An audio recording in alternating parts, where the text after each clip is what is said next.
arjogi kagengang ardo Hümüşeme mekalım yaşamalade Jülegi ibeli masum adına madrukito Besho ilum neguri tum kakrum bugi mashujido Imajobe aba nemulang shijo Nemi manjo deki ni asujo Nemala kulai alome ching maru Trembona iberang du manusia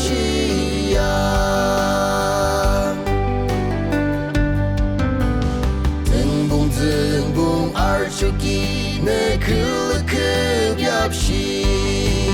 İbrikte la jogi kundışa atını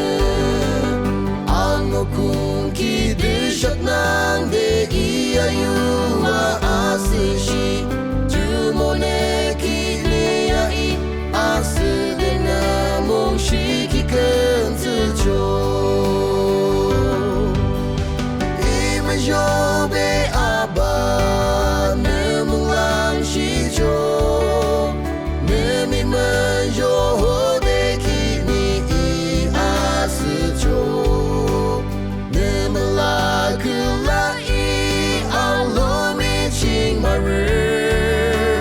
Trembona iberang du manusia